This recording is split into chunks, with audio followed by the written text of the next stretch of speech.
अस्सलाम वालेकुम नाज़रीन, आप देख रहे हैं प्रोग्राम गोया और मैं हूं अरसलान खालिद। आज के प्रोग्राम में मैं चाहूँगा सबसे पहले जो कल एक इंतहाई अफसोसनाक दहशतगर्दी का वाक़या कराची में पेश आया, हम उस पर बात करें। ये कराची पुलिस ऑफिसर पर होने वाला हमला है और हमला ऐसे टाइम में हुआ जब इस वक्त PSL मुल्क में हो रहा है और उसके मैचेस मुल्तान और कराची में हैं।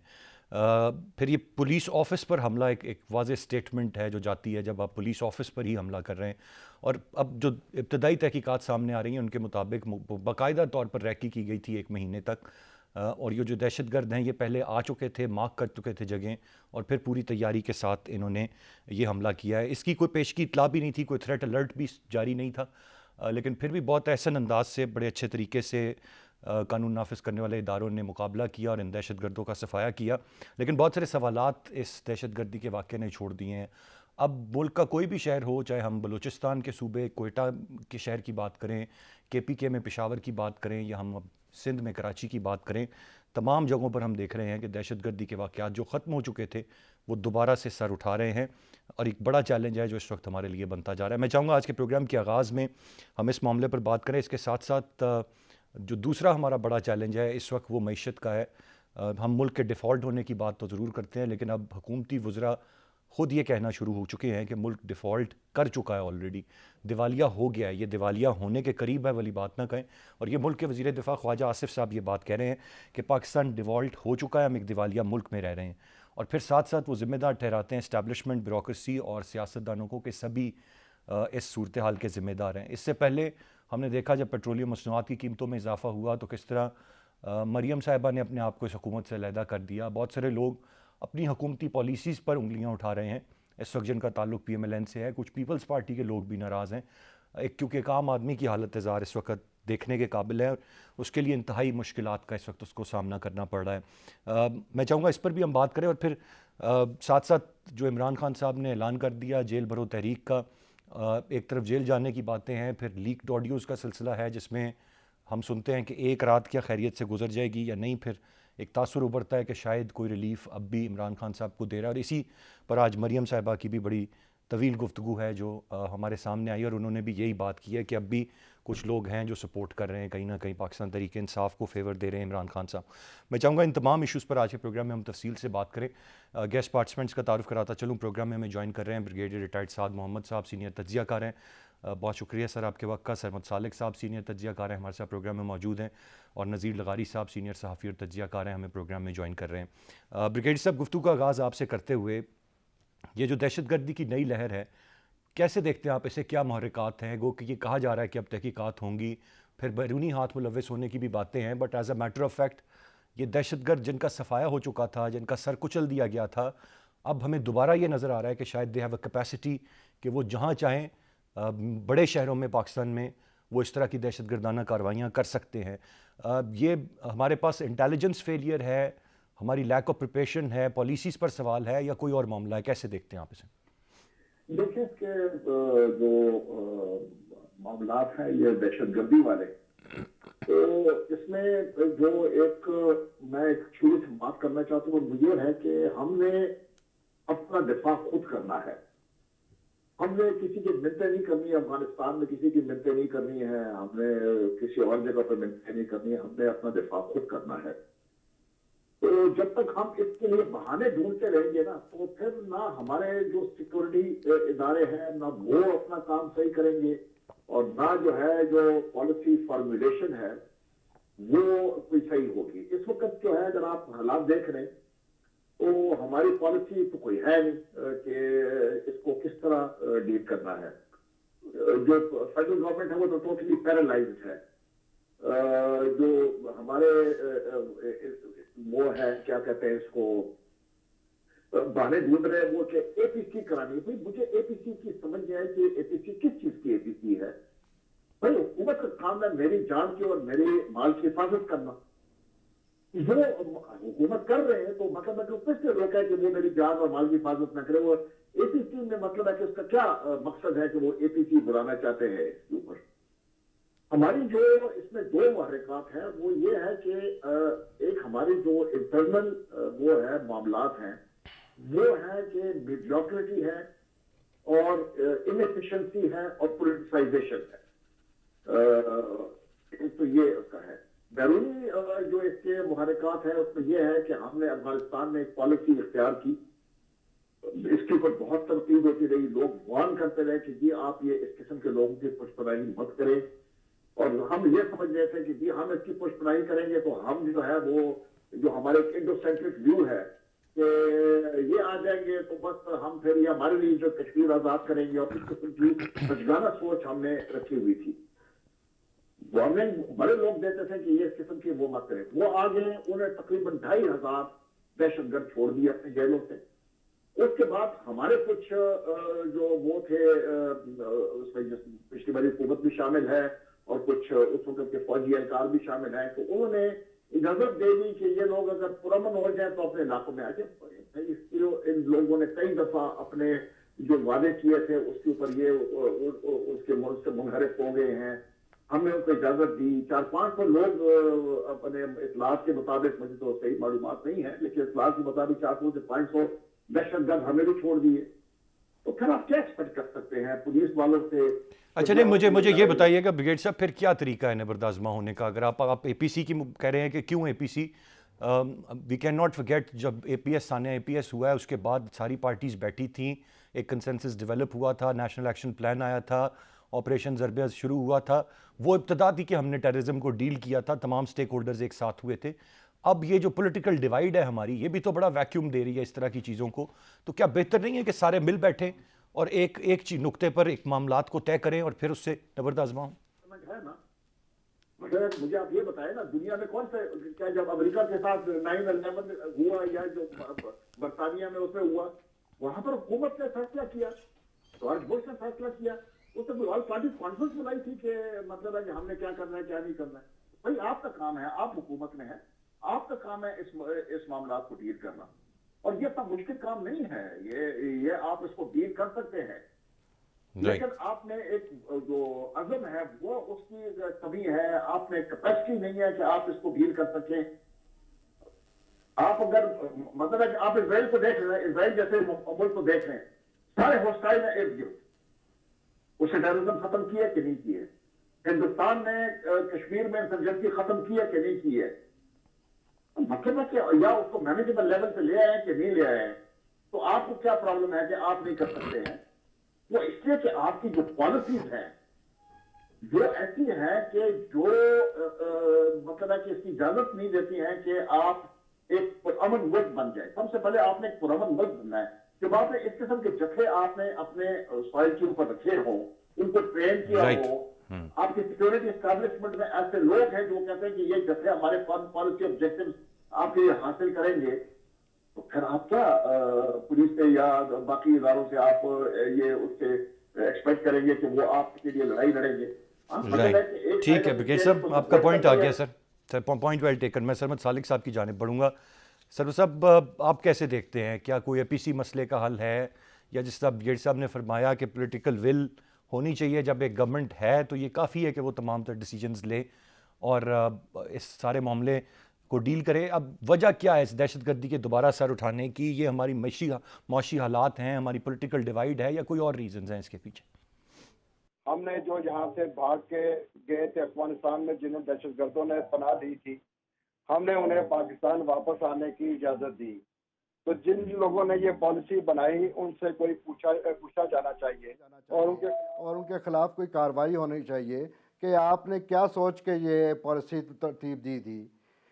بات یہ ہے کہ دہشت گردوں کا یہ پیشہ ہے دہشت گردی، اور یہ نہیں ہو سکتا کہ وہ کسی اور شعبے میں آ کے یہاں پہ سیٹل ہوں۔ ان کا ایک ہی علاج ہے کہ ان کو کرش کیا جائے، جس طرح پہلے ہم نے ان کو کرش کیا تھا، انہیں بھاگنے پر انہیں مجبور کیا تھا۔ جہاں تک اے پی سی کا تعلق ہے، برگیڈ صاحب کی بات درست ہے کہ یہ حکومت وقت کی ذمہ داری ہے کہ وہ فیصلے کرے، لیکن یہ اے پی سی بنانے کا مقصد یہ نہیں ہوتا کہ مشاورت کی جائے یا اپوزیشن جماعتوں کی مشاورت پہ حکومت وقت نے کوئی عمل کرنا ہوتا ہے۔ اس کا مقصد تو یہ ہوتا ہے کہ وہ رسپانسبلٹی شیئر کی جائے، جو بھی فیصلہ حکومت وقت لے اس پہ کوئی بھی تنقید نہ کر سکے، اور حکومت وقت یہ کہہ سکے کہ دیکھیں جی وہ تو ہمارے اے پی سی میں شامل تھے اور ہم نے متفقہ طور پر مشترکہ طور پہ یہ فیصلے کیے تھے۔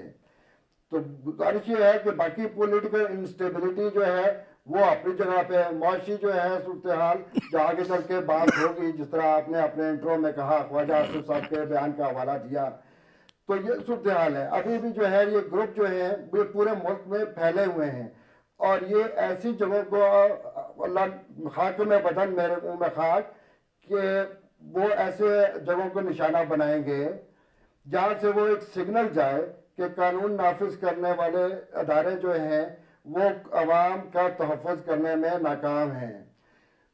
تو ہمیں یہاں پہ مل بیٹھ کر ساروں کو، سیاسی قیادت کو، عسکری قیادت کو، قانون نافذ کرنے والے اداروں کو کوئی پالیسی ترتیب دینی چاہیے. انٹیلیجنس نیٹ ورک جو ہے اسے مزید بہتر کرنے کی ضرورت ہے، اور تب ہی ان کے خلاف جو ہے ان کا کلا کما جو ہے وہ کیا جا سکتا ہے.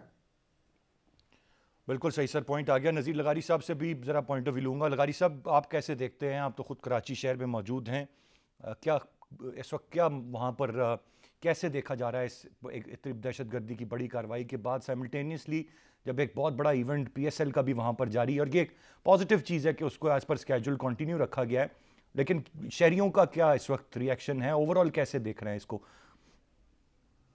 شہریوں میں بہت تشویش ہے. ایسا نہیں ہے کہ شہریوں کو کوئی اطمینان ہو. ظاہر ہے یہ اطمینان بخش بات بھی نہیں تھی، اور یہ واقعہ بھی ایسا نہیں تھا، لیکن بنیادی سوال برگیڈ صاحب نے بھی اٹھائے اور سرما صاحب نے بھی بنیادی سوال اٹھائے ہیں. سوال یہ ہے کہ یہ ہے کیا چیز؟ کہ دہشت گردی ہمارا اثاثہ کیوں ہے؟ ہماری اکنامی کیوں ہے؟ خوف ہماری اکنامی کیوں ہے؟ ڈر ہماری اکنامی کیوں ہے؟ یہ کس کی اکنامی ہے؟ یہ بتایا جائے نا ہمیں.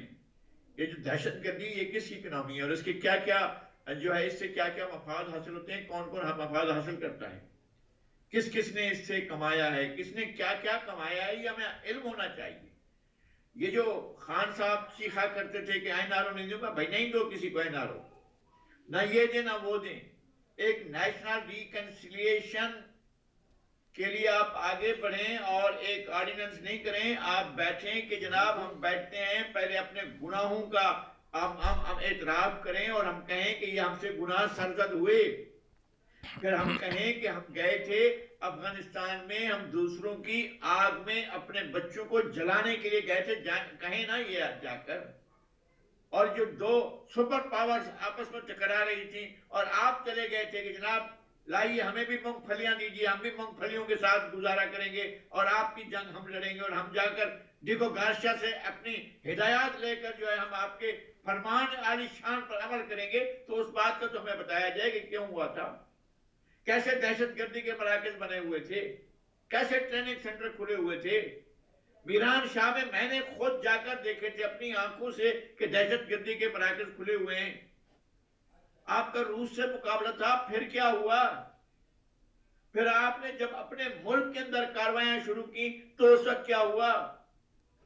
اگر آپ دہشت گردی سے لڑ رہے تھے تو پھر یہ کیا تھا کہ ہم نے اپنے دشمن کے بچوں کو پڑھانا ہے؟ یہ کون سا سلیبس تھا؟ یہ کون سا آپ کا درس تھا؟ جب یہ طے ہو گیا کہ نیشنل ایکشن پلان بن گیا تو پھر کاروائی کیوں نہیں ہوئی؟ ایپیکس کمیٹیاں جو ہیں وہ کیوں فعال پچھلے پورے کے پورے جناب عمران خان کے دور حکومت میں ایک مرتبہ بھی ایپیکس کمیٹیز کا اجلاس نہیں ہوا؟ کیوں؟ کوئی سوال کرے گا؟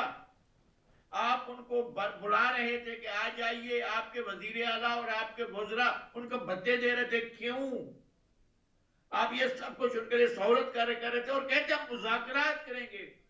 وہ آپ کے بچے مار کر بیٹھا ہوا ہے، آپ مذاکرات کریں گے. مجھے بتائیں کہ کیسے ایک شخص جو حراست میں تھا وہ کیسے بھاگ کر فیملی سمیت جو ترکی چلا گیا؟ بتائیں نا آپ اس ملک کے عوام کو.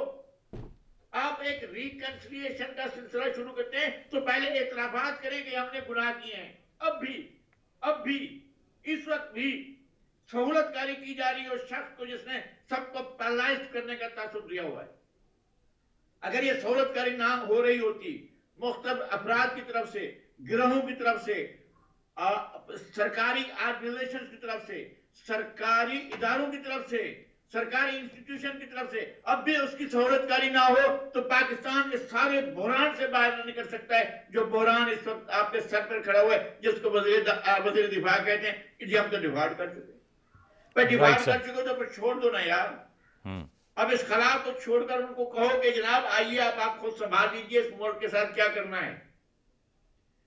जो गुलशन कास्ट करते थे वो बताएं क्यों कर रहे थे, जो बाग लगा रहे थे दहशतगर्दी का वो हमें बताएं ना कि क्यों कर रहे थे, जो इनकी परवरिश कर रहे थे वो तो बताएं ना हमें वो किस लिए कर रहे थे, उनके क्या मकासद थे, वो क्या हासिल करना चाहते थे।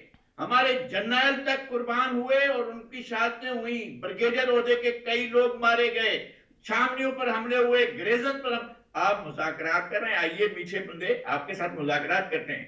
वो गन लेकर खड़ा हुआ है आपके ऊपर, आप कर लें उसके साथ मुज़ाकरात जो चाहते हैं आप कर। अब भी ये पोलराइजेशन जो है वो लोग बढ़ा रहे हैं, वो इदारे बढ़ा रहे हैं, वो इंस्टीट्यूशन बढ़ा रहे हैं, वो लोग बढ़ा रहे हैं जिनके पास अख्तियार है कि ये पोलराइजेशन और बढ़े। किस लिए बढ़ा रहे हैं आप? राइट लगारी साहब, ये हम कराची की दहशतगर्दी से चले थे, आपने अहाता कर दिया पूरे के पूरे मामलात का।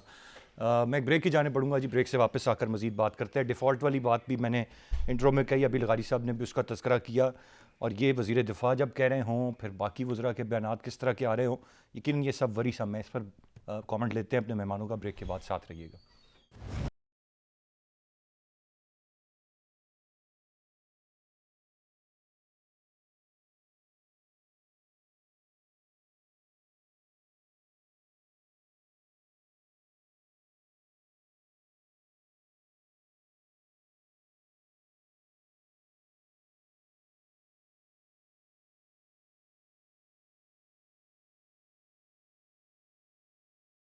जी वेलकम बैक।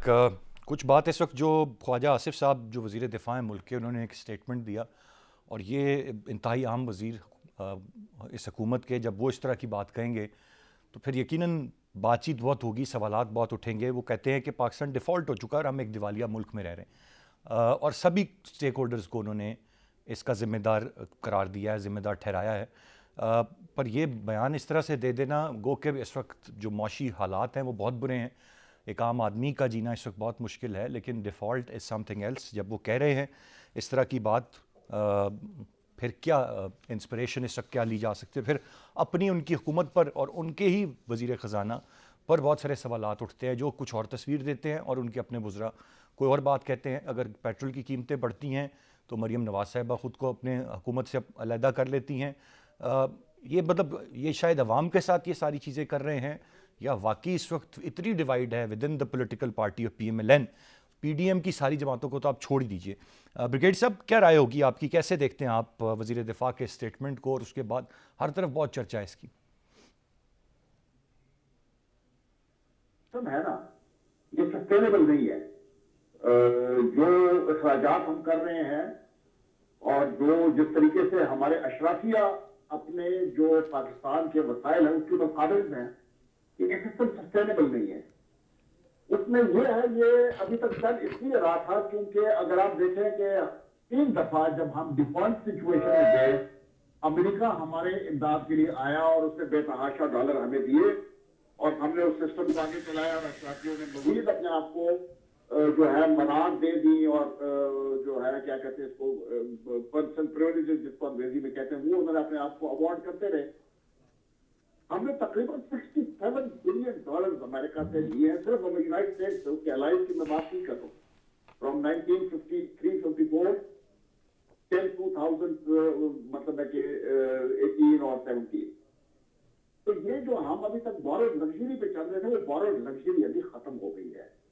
मैं आपको सिर्फ स्टेटिस्टिक्स से मतलब है कि मैं लेमैन हूँ, मैं कोई इकोनॉमिस्ट तो नहीं हूँ। तो ये है कि आपका जो डिफेंस बजट है, आपके जो स्पेशल प्रोजेक्ट्स हैं, आपके जो पब्लिक सेक्टर एंटरप्राइजेज हैं, यही आपका सारे आमदन खा जाते हैं। तो आपने डेट सर्विसिंग करेंगे तो किस चीज से करेंगे, उस पर आप डिफॉल्ट कर जाते हैं, जो कर गए खा जाते हैं, तो आप क्या गए, आप मजीद कर्जे लेंगे इन इदारों को जो मैंने आपको बताया। तो जब आप इस किस्म के वो करेंगे, आप अपने मतलब है कि आप देख लेना कि किस तरह इदारों में 10-10 लाख के लोग पेंशन लेते हैं।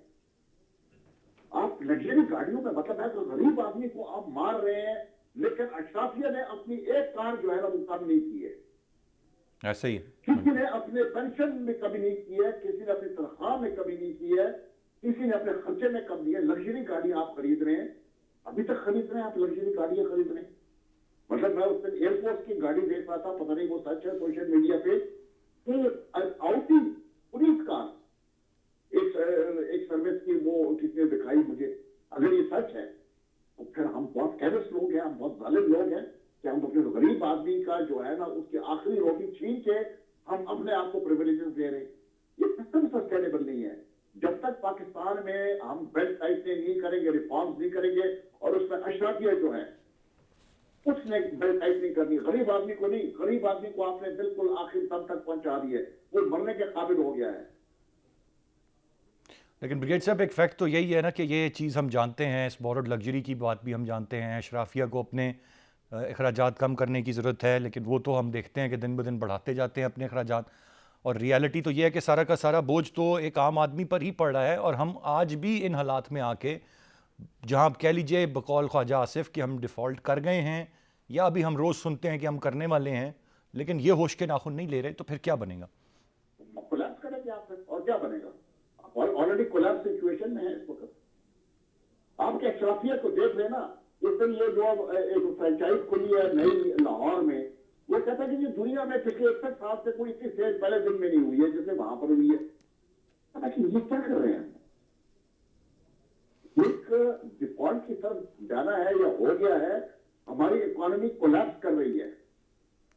आपकी अगर ये आपने नहीं किया तो आप एक मेल्टडाउन सिचुएशन में आ जाएंगे। अगर आप तनख्वाहें नहीं देंगे अपने सिक्योरिटी फोर्सेस को, वो नौकरियां छोड़ के चले जाएंगे, आप किस तरह इस मुल्क को बचाएंगे फिर? ये तमाम तर चीज़ें सोचने की हैं, अनफॉर्चुनेटली इन पर कोई सोच नहीं रहा है। और सरवत सालिक साहब, what's your take on the matter? आप कैसे देखते हैं? बहुत मुश्किल हालात हैं इस वक्त, तो मिडिल क्लास की चीखें निकल गई हैं, पेट्रोल की प्राइसेस देख के, बाकी मामलात देख के, बहुत सारे आइटम्स शॉर्ट होते जा रहे हैं, मार्केट में अवेलेबल नहीं हैं। फिर जो बहुत सारी दूसरी चीज़ें हैं जो एलसी ना खुलने की वजह से बंद पड़ी हैं, उनकी किल्लत होती जा रही है, जो कि गो के हम इंपोर्ट करते हैं, लेकिन हमारे रोज़मर्रा की बहुत सारी इस्तेमाल की चीज़ें हैं।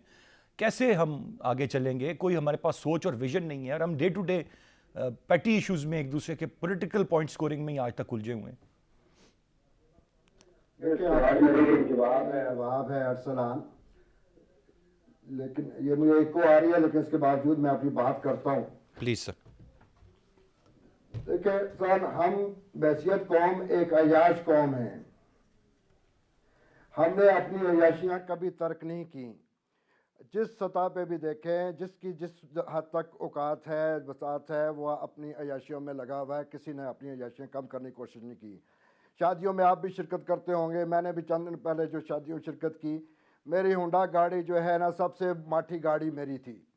बाकी सारी ऑडी, BMW और बाकी बड़े बड़े ग्रैंड की और V8 गाड़ियाँ थीं। हमने यहाँ पे कर्जे लिए हुक्मरान तबके ने, सिर्फ इस हुकूमत ने नहीं, पिछली हुकूमत ने नहीं, उससे पिछली हुकूमत ने, उससे पिछली हुकूमत में, आप चलते चले हैं। आपने ये किया, आपने अशराफिया की जिनकी बात ब्रिगेड साहब कर रहे थे, उसने अपनी अयाशियाँ काम नहीं की, और आज ये सूरत हाल आ गई है कि उसका आखिर में बोझ जो है वो आम आदमी पे पड़ रहा है। फ्रेंचाइज की उन्होंने बात की, वो 1% है, और उस 1% पे ना पेट्रोल महंगा होने का फ़र्क पड़ रहा है, ना उनके खाने पीने के कुछ चीज़ों पे रेस्टोरेंट आप देखे हुए वो भरे पड़े हैं, तो उन्हें किसी को फ़र्क नहीं पड़ रहा है। लेकिन आम आदमी जो है वो अब रोने से ज़्यादा मरने की सतह पे आ गया है। अल्लाह ना करे कि इस मुल्क में अनारकी की सूरत हाल हो जाए, और जब वो आम आदमी निकले, जो क्योंकि अपने बच्चों का भूखा नहीं मारेगा, वो फिर जो है इसी अशराफिया के गले लगेगा। जहाँ तक ख्वाजा आसिफ साहब की बात है, देखिए ख्वाजा साहब जो है एक सीनियर पॉलिटिशियन हैं, उनका ये बयान जो है उसके पीछे कोई ना कोई वजह होगी, और वो वजह मुझे ये नज़र आती है क्योंकि इलेक्शन जो है वो सूरत हाल ऐसी है कि जी कि वो उससे माहौल बनाया जा रहा है कि इलेक्शंस ना हों, और ज़ाहिर है कि मुतहम्मिल भी नहीं इस वक्त हो सकता है। गो के आइन जो है बड़ा क्लियर है कि 90 दिन के अंदर इंतखाबात होने चाहिए, लेकिन इंतखाबात के हवाले से और बहुत सारी चीज़ें हैं जिसमें आइन जो है उसमें सुकम भी सामने आए हैं, थैंक्स टू इमरान खान साहब, कि जब चाहे वो इलेक्शन लड़ते हैं और फिर उसके बाद वो है उसमें असम्बली में नहीं जाते, तो अब वो उन्होंने फैसला किया है ज़िमनी इंतखाबात में शिरकत नहीं करेंगे। लेकिन गुजारिश ये है कि जो सूरत हाल है کہ جو ہماری عیاشیاں ہیں ہم اسے کم کرنے پہ آمادہ نہیں ہیں اور ہر ادارے کو اپنا بجٹ کم کرنا پڑے گا. آج میں نے مجھے کسی جگہ سے ایک خط آیا کہ جی احسن اقبال صاحب نے اپنی V8 گاڑی جو ہے نا واپس کر دی ہے کہ کیونکہ اس کا پیٹرول زیادہ ہے, اس کے اخراجات زیادہ ہیں. یہ جتنی بڑی ایک جہازی سائٹس کی, اس سے بھی جہازی سائٹ سے بھی بڑی کابینہ بنائی ہوئی ہے, اس کے اخراجات جو ہے نا وہ کم کرنے کی بجائے ہم نے وہ جو ہے ان عیاشیوں میں لگے ہوئے ہیں. IMF کا وفد یہاں پہ موجود تھا اور ہم اسپیشل اسسٹنٹ کی تعداد میں اضافہ کر رہے تھے. شہباز شریف صاحب جو ہے ترکی میں بھائی امداد بھیج دیں, جو آپ کے اخراجات آپ کے جہاز پہ اور آپ کے دورے پہ ہونے ہیں آپ وہ بھی اس کا امدادی سامان میں بھیج دیں. آپ کے وہاں جانے کی ضرورت نہیں تھی. ہماری ترجیحات ہی نہیں ہیں. ہمارے یوں لگتا ہے کہ ہمارے جو ہے نا ایک ایسا طبقہ ہے جو الوف ہے, ایک حکمران طبقہ جس کے کچھ سمجھ نہیں آ رہی کہ یہاں پہ یہ صورتحال کیا ہے. اوقات ہماری سب کی, میری آپ کی, تمام حکمران طبقے کی یہ ہے کہ ہم سائیکل سے زیادہ ہمیں افورڈ نہیں کرنا چاہیے, لیکن ہم اپنی اشیاء کم کرنے پہ جو ہے نا وہ تیار ہی نہیں ہیں. تو یہ صورتحال ناگفتہ بے ہے, یہ صورتحال اتنی خراب ہے. آگے آپ نے دیکھیں, اب کوئی بات نہیں کرتا, لیکن ہمیں تمام اداروں کو, دفاعی اداروں سمیت اپنے بجٹ کو کم کرنا پڑے گا اور ہمیں جو ہے اپنی کمر کسنی پڑے گی, کیونکہ ہم نے اتنے عرصے میں دیکھا ہے کہ عوام نے ہی قربانی دی ہے, اس اشرافیہ نے قربانی نہیں دی. یہ وقت آ گیا ہے کہ اس اشرافیہ جو ہے نا قربانیاں دے. اب پیٹرول کی قیمتوں میں اضافے کی بات ہے تو یہ کیوں نہیں ہو سکتا تھا کہ جو ایک سبربز ہیں, ایک پسماندہ علاقے ہیں, وہاں کے لوگوں کے لیے پیٹرول کی قیمت کچھ اور رکھی جائے, اور جو ایک اسلام آباد جیسے, کراچی جیسے, لاہور جیسے شہر ہیں ان کے وہاں پہ قیمت کوئی اور رکھی جائے یا کچھ اور ایسا میکانزم بنایا جائے. لیکن اس وقت تو یہ ہے کہ ایک دوائیوں کی قیمتیں ہیں, کھانے پینے کی چیزوں کی قیمتیں ہیں یا پیٹرول کی قیمتیں ہیں, وہ ایک غریب آدمی کے لیے بھی وہی ہیں اور ایک ارب پتی کے لیے بھی وہی ہے. تو یہ ایک عجیب تضاد ہے اور کوئی سنجیدہ نہیں ہے ان مسائل کو حل کرنے کے لیے. ذالک صاحب, پوائنٹ آپ کا آ گیا. آپ نے جو باتیں کہیں بالکل ان سے میں متفق ہوں. صورتحال واقعی اس وقت ایسی ہے. نذیر لغاری صاحب سے ان کا پوائنٹ آف ویو لے لوں. لغاری صاحب, آپ نے کچھ تذکرہ تو پچھلے ہاف میں بھی کر دیا تھا. میں صرف آپ سے ایک سوال کروں گا اور اسی کا جواب چاہوں گا. مسائل کیا ہیں وہ ہم سب جانتے ہیں. اس جو اتنی بری اکنامک کنڈیشن ہے, اس سے باہر کیسے آ سکتے ہیں لغاری صاحب؟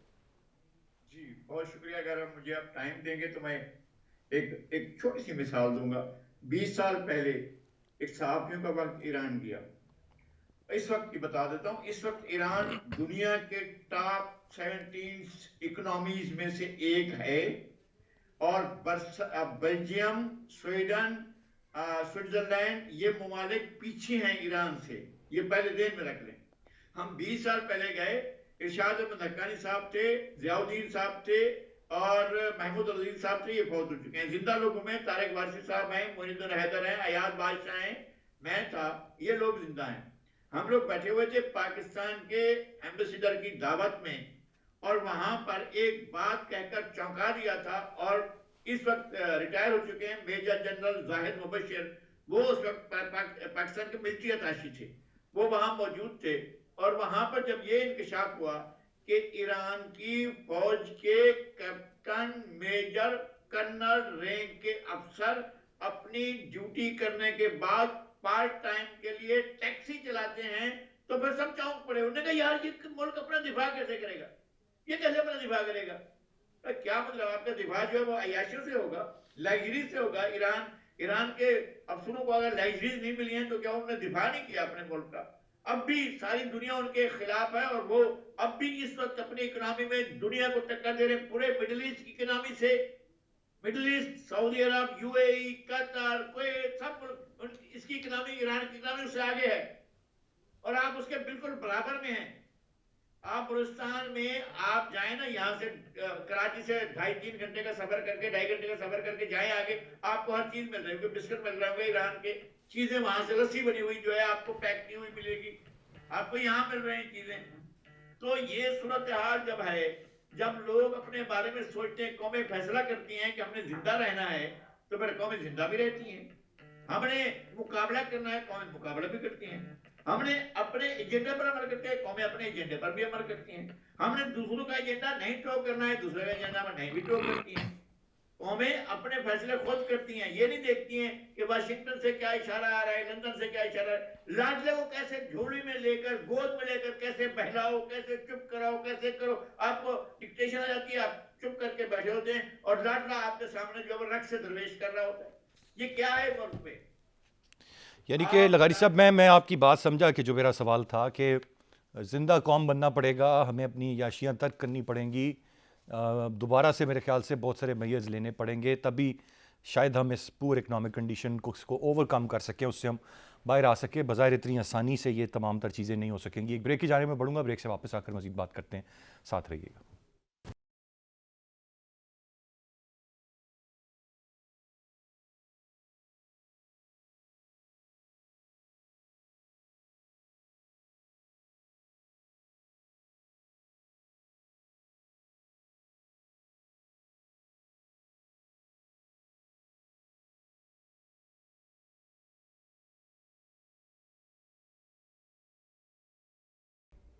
जी वेलकम बैक। मेरे पास वक्त महदूद है, मैं चाहूँगा क्विकली तीनों रिस्पेक्टेबल गेस्ट से ये जो लीक्ड ऑडियोज़ या वीडियोज़ का सिलसिला, इस पर कमेंट लिया जाए कि ये कौन है जो इन ऑडियोज़ को लीक करता है और कौन है जो सबक नहीं सीख पा रहा है कि this is doing no good, इससे कुछ अच्छा नहीं हो रहा है। ब्रिगेड साहब, कैसे देखते हैं आप? मैं इस एक पर्टिकुलर ऑडियो पर नहीं बात करना चाह रहा हूँ चूँकि वक्त महदूद है। ओवरऑल ये सिलसिला कैसा है? और ये तो अब एक ना थमने वाला एक सिलसिला शुरू हो चुका है। देखिए, ये बहुत मेरे ख्याल में गैर कानूनी बात है कि आप किसी कॉन्वर्सेशन को टेप करें। ये नहीं होना चाहिए। ये बहुत ज्यादती है कि आप किसी के मतलब है कि कोई लोग फैमिली के साथ बात करते हैं, क्योंकि आप बात करते हैं वो सारी जो है रिकॉर्ड पे आ जाती है, लोग उसको मुख्तलिफ तरीके से फिर इस्तेमाल वगैरह करते रहते हैं। तो मेरे ख्याल में इसका कानून पाकिस्तान में मौजूद है कि अगर जरूरत पड़ती है और रियासत को जरूरत पड़ सकती है कि बात टेलीफोन उनको मॉनिटर करने पड़ते हैं, तो उसकी बाकायदा तरीक़ाकार है कि किस तरह उसको इजाज़त मुख्तलिफ जो अथॉरिटीज़ हैं उनसे इजाज़त लेनी पड़ती है और उसके ऊपर आप फिर उसको मॉनिटर करते हैं और वो सबको पता होता है कि ये मॉनिटर हो रहा है उस रियासत के वो जो इदारे हैं।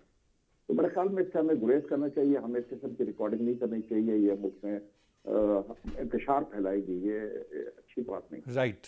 सरबत सालिक साहब, योर टेक सर, आप कैसे देखते हैं इसे? प्रिसाइजली मुझे बता दीजिए। देखिए, पहले तो मैं पहले जो बात हो रही थी वो जुम्मा रह गया कि जी कि हमने जो है कोई 67 बिलियन रुपीस जो हैं, बल्कि इससे ज़्यादा ही अमाउंट होगी। वक्त इंतहाई महदूद है। अगर मुझे इस ऑडियो लीक पे ही राय दे दें, एक कमेंट कह दें, मैंने आगे बढ़ना है सर। देखें, ये बात कोई बात नहीं है, एक सेकंड होल्ड कर लें कि 67 बिलियन रुपीस हमने खर्च किए और हमने दहशतगर्दों को खुद आने की इजाज़त दी। ये इंपॉर्टेंट इशू है। ये ऑडियो लीक जो है ये फजूल बात है। ऑडियो लीक जो है, ऑडियो रिकॉर्ड करना जो है किसी अदारे के इख्तियार में, जिस तरह बेड़ी साहब ने कहा, इजाज़त के बगैर नहीं होनी चाहिए। हमने निजी ज़िंदगियों में मुदाखलत देखी है, कौम जो है किस बहरान का शिकार है और हम ऑडियो लीक्स की बात जो है ना फंसे हुए हैं। जी, बहुत शुक्रिया अदा करना चाहूँगा मैं तीनों रिस्पेक्टेबल गेस्ट का। Exceeding the time limit. वो आज के प्रोग्राम से इतने। अरसलान खालिद को इजाज़त दीजिए, अल्लाह ने के बाद।